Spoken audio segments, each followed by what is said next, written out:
मेरी मालकिन एक रात का 500 लेती और सूखी पाउडर लगाती और पालकी रोड पे खड़ी होकर मर्दों को लुभाती थी। मैं भी मर्द था, मगर मालकिन मुझ पर ध्यान नहीं देती थी। एक रात मैंने मालकिन की तिजोरी तोड़कर 5,000 रुपये चुराए और पालकी रोड पे चला गया। मालकिन मुझे पहचान ना सकी और बाइक पर बैठ गई। उस रात मेरी मालकिन मैं जिस घर में काम करता था, मेरी मालकिन की आदत कुछ अजीबो-गरीब सी थी। पहले पहले तो मुझे बड़ी हैरत होती थी कि जैसे ही रात गहरी होती, मेरी मालकिन एक अच्छे से कपड़े पहनती और मुंह पर पाउडर लगाती और मुझे कहती, अंदर से दरवाज़ा अच्छी तरह से बंद कर लेना, और खुद बाहर चली जाती। मुझे हैरत होती थी कि रात को यह जाती कहाँ है। रात के 12 बजे घर से निकलती थी। उस वक्त ना तो बाजार खुले होते थे और ना ही कुछ और। ये ऐसा वक्त था कि किसी के घर पर मेहमान बनकर भी नहीं जाया जा सके। मेरी मालकिन सज संवर कर हर रात पालकी रोड पर चली जाती। मैं सोचता कि शायद पालकी रोड पे हर वक्त खुला रहता है, इसलिए घूमने फिरने चली जाती होगी। शुरू शुरू में मुझे यही लगा था कि शायद वो शहर में पार्टी के लिए बाहर जाती है, लेकिन वह 3-4 घंटे बाद ही वापस लौटती थी और मुझसे कहती थी, खबरदार जो तुम रात को सोए तो, क्योंकि मैं दरवाज़ा खटखटाती रहूं और तुम सोए रहो, इसलिए मजबूरन मुझे जागना पड़ता था।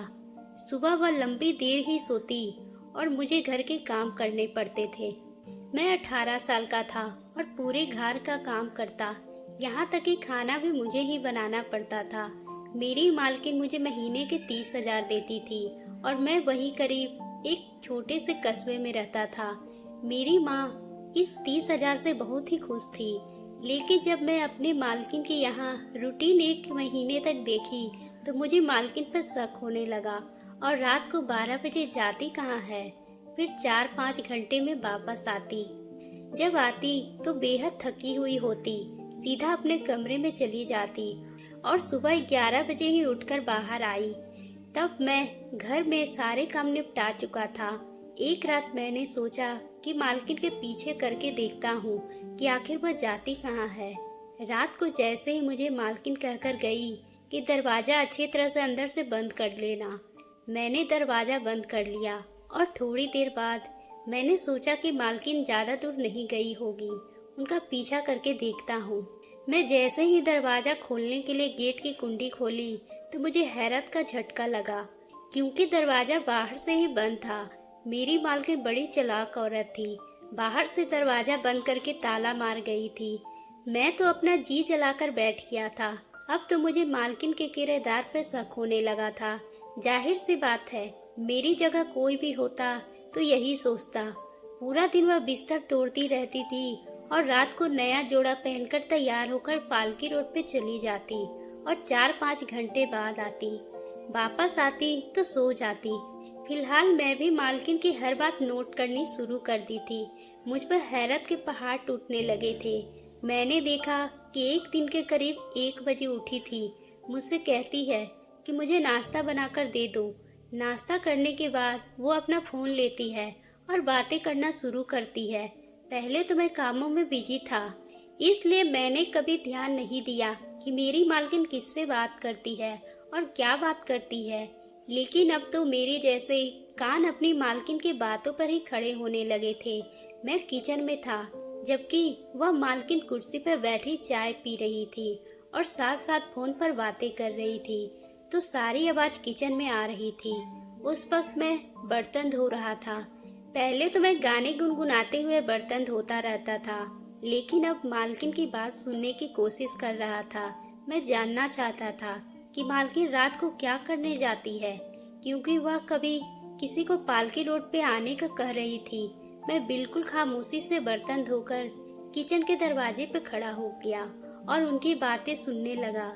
जैसे जैसे उनकी बातें सुन रहा था, मेरे कान में करंट लग रहा था, क्योंकि मुझ पर ऐसे राज खोलने लगे थे जिसे सुनकर मैं हैरान परेशान हुआ था। मेरी मालकिन बहुत ज्यादा होशियार और तेज थी। जैसे ही उसने किचन में खामोशी से आई और देखा मैं किचन के दरवाजे पर ही खड़ा था, जैसे ही मेरी नजर मालकिन से मिली मैं हाथ बढ़ाकर किचन में अंदर चला गया। वो बड़ी गुस्से से किचन में दाखिल हुई थी और कहने लगी, यहाँ खड़े हुए क्या सुन रहे हो? मैंने कहा, नहीं मालकिन, भला मैं क्या सुनूंगा। तो कहने लगी, अपने काम से काम रखना। अगर तुमने मेरी बात जरा भी सुनने की कोशिश की तो बहुत पछताओगे। ये सुनकर मैं बेहद घबरा गया था। मेरी मालकिन घर में अकेली रहती थी। हालांकि वो ज़्यादा उम्र की भी नहीं थी, यही कोई 25 साल की, पर बहुत ही खूबसूरत और हसीन थी। उनके घर में ना तो किसी बाप को देखा और ना ही पति को, और ना ही मुझे ये मालूम था कि उनके आगे पीछे कोई है भी या नहीं। जब मैं नौकरी शुरू की थी तो मैं मालकिन से पूछा था कि उनके पति कहाँ रहते हैं।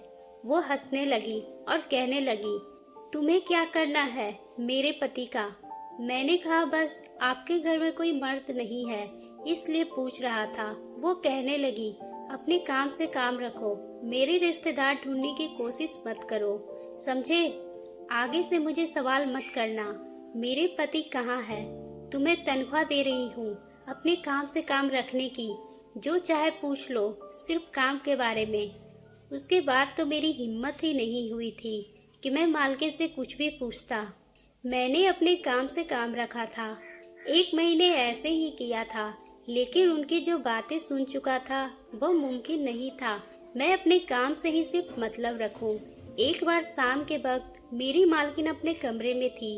जब बाहर का दरवाज़ा खटखटाया, हमारे घर कोई नहीं आता था। मैं वहां जाकर दरवाज़ा खोला तो सामने एक नौजवान खड़ा था। मुझसे कहने लगा, ये सीमा का घर है? मैं तो मालकिन का नाम भी नहीं जानता था। मैंने कहा, पता नहीं, आप कौन हैं? कहने लगा, बोल दो कि राहुल आया है। मैंने कहा कि आप यहीं रुको, मैं पूछता हूँ। मैंने दरवाज़ा बंद कर दिया और मालकिन के कमरे का दस्तक दिया।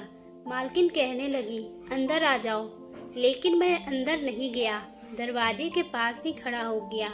मैंने कहा, मालकिन, क्या आपका नाम सीमा है? ये सुना ही था कि मालकिन बेड से उठकर बैठ गई और कहने लगी, किसने बताया कि मेरा नाम सीमा है? मैंने कहा कि बाहर कोई राहुल नाम का लड़का आया है, कह रहा था कि सीमा का घर यही है। अब मुझे तो आपका नाम पता नहीं। मेरी ये बात अभी पूरी भी नहीं हुई थी कि मालकिन फौरन से उठी और तेजी से इस कमरे से बाहर निकल गई। मैं भी उनके पीछे जा रहा था कि माजरा क्या है। मेरी मालकिन बड़े गुस्से से कमरे से गई थी। दरवाजा खुला तो वह नौजवान सामने खड़ा था। कहने लगी, तुम यहाँ पर क्या करने आए हो? निकल जाओ यहाँ से। और मेरे घर का पता तुम्हें कैसे पता चला? उनके जवाब में जो कुछ नौजवान ने बोला, मेरे पैरों तले से जमीन निकल गई थी। मेरी मालकिन उससे बुरा भला कहने लगी, खबरदार, जो दोबारा मेरे घर के दरवाजे तुमने खटखटाने की कोशिश भी की। यह कहकर बड़ी जोर से दरवाजा बंद हुआ था। जैसे वह पीछे मुड़ी, मुझे अपने पीछे खड़ा देखा तो कहने लगी, यहाँ पर क्या तमाशा देख रहे हो? जाओ, जाकर अपना काम करो। घर कितना गंदा है। हालांकि घर की सफाई अभी 5 मिनट पहले ही की थी और घर बिल्कुल साफ सुथरा था। बस अपना गुस्सा मुझ पर उतार रही थी। जाहिर सी बात थी कि बड़े लोगों को गुस्सा तो हम गरीबों पर ही उतरते हैं। मैं किचन में चला गया और अपने खाने की तैयारी करने लगा। मालकिन कमरे में गई तो वापस ही नहीं आई। रात का खाना तैयार करने के बाद जब मैं मालकिन के कमरे में दस्तक दिया तो उन्होंने चिल्लाकर कहा, क्या तकलीफ है तुम्हें? मैं घबरा कर 2 कदम पीछे हट गया था। मैंने कहा, खाना तैयार है, आप खाना खा लें। वह कहने लगी, दफ़ा हो जाओ यहाँ से और बाहर फेंक दो खाना, मुझे भूख नहीं है। मालकिन की बातें सुनकर मैं फौरन वहाँ से निकलकर आ गया। हालांकि मुझे तो बहुत तेज भूख लगी थी, इसलिए मैंने अपने प्लेट से 2-3 रोटी डाली और पेट भर खाना खाया और उसके बाद उनका इंतज़ार में बैठ गया कि मालकिन कब तैयार होकर जाएगी और मैं कुछ देर सो जाऊं। लेकिन 12 से 1 और 1 से 1:30 बज गए थे। मुझे नींद आ रही थी, लेकिन इस बार मालकिन कमरे से बाहर ही नहीं निकली थी। तो सोचा कि मालकिन के दरवाजे खटखटाकर पूछूं कब जाना है, ताकि मैं भी अपना नींद पूरा कर सकूं। लेकिन फिर सोचा कि मालकिन सारा गुस्सा मेरे ऊपर न उतार दे। पहले ही चिल्ला चिल्ला कर बात कर रही थी। मैं वही लॉन्च के सोफे पर सो गया। सुबह जब मेरी आँख खुली तो मैं घर के कामों में लग गया। 1 बज गए थे, लेकिन मालकिन ने मुझे नाश्ता नहीं मांगा था। मुझे तो ये भी नहीं मालूम था कि वह घर को बाहर गई भी थी कि नहीं। रात को खाना भी नहीं खाया था और 2 बजने वाले थे। मालकिन ने भी नाश्ता नहीं किया था, बल्कि अपने कमरे से बाहर तक नहीं आई थी। इसलिए मैंने सोचा कि अब मुझे जाकर देखना चाहिए। मैं कमरे में दस्तक दी तो मालकिन के कमरे के अंदर से कोई भी आवाज़ नहीं आई। अब मैं घबरा रहा था कि उनके दरवाज़ा खोलकर देखूं या फिर यहीं से वापस पलट जाऊं। क्या करूं क्या ना करूं। देर देखता हूं। अगर दरवाज़ा लॉक ना हुआ तो मालकिन से नाश्ते का पूछ लूँगा। जैसे ही मैं दरवाजे का लॉक घुमाया, दरवाज़ा अंदर से लॉक नहीं था। दरवाज़ा खुलता चला गया, लेकिन जो मंजर देखा उसे देखकर मेरे होश उड़ गए। मालकिन जमीन पर उल्टे मुंह लेटी थी। उनके हाथ में एक शीशी थी। ये देखकर मेरी जान निकल गई। मैं तो बुरी तरह से घबरा गया था कि ना जाने जहर तो नहीं खा ली। मैं मालकिन के पास गया और उन्हें हाथ से हिलाने लगा, लेकिन वो बेबस पड़ी हुई थी। मुझे डर लगने लगा, कहीं वो मर ही ना गई हो। ऐसा न हो कि उनकी मौत का इल्ज़ाम मुझ पर आ जाए। मैं बहुत डर गया था। समझ नहीं आ रहा था कि मालकिन को अस्पताल ले जाऊं या भाग जाऊं। लेकिन मुझे फिर एहसास हुआ कि मालकिन को इस हालत में छोड़कर चले जाना तो गलत होगा। इसलिए मैंने एम्बुलेंस को बुलाई और मालकिन को अस्पताल ले गया। डॉक्टर ने कहा कि उन्होंने नींद की मेडिसिन ज़्यादा खा ली है, लेकिन इतनी भी नहीं खाई है कि उनकी जान को खतरा हो जाए। वह बेहोश हो चुकी है। काफ़ी इंजेक्शन लगने के बाद और ट्रीटमेंट करने के बाद मालकिन को होश में आई तो खुद को अस्पताल के कमरे में बैठा देखकर उठकर बैठ गई। अपने हाथ पे ड्रिप लगी और सामने मुझे बैठा देखा तो कहने लगी, मैं हॉस्पिटल में क्या कर रही हूँ। मैंने कहा, मालकिन आप बेहोश हो गई थी, इसलिए मैं आपको हॉस्पिटल लेकर आया हूँ। कहने लगी, तुम पागल तो नहीं हो। मैं नींद की दवा लेकर सोई थी। मैं सोना चाहती थी। मुझे नींद आ रही थी। शायद मैं नींद की गोली कुछ ज़्यादा ही खा ली थी, इसलिए नींद में ज़मीन पे गिर गई थी। ये तो मुझे याद है, लेकिन इसके बाद मुझे कुछ भी याद नहीं। किसे पूछकर तुम हॉस्पिटल लेकर आए? कैसे बिना मेरी इजाज़त के? मुझे तो मालकिन के अस्पताल लाने पर भी बहुत अफसोस हो रहा था। एक तो मैं हमदर्दी करके उन्हें अस्पताल लेकर पहुंचाया और ऊपर से मुझे ही बातें सुना रही थी। अब मुझे क्या पता था कि वह नींद में जाने क्या वजह है कि ज़्यादा दवाई खाकर सो गई है। मुझे तो लग रहा था कि शायद हमेशा की नींद सो चुकी है, पर अब मालकिन जा चुकी थी। मेरे दिमाग में नौजवान की बातें गूंज रही थी। जो कुछ पहले आया था कह रहा था कि तुम्हारा पता ढूंढना मेरे लिए कोई मुश्किल काम नहीं है।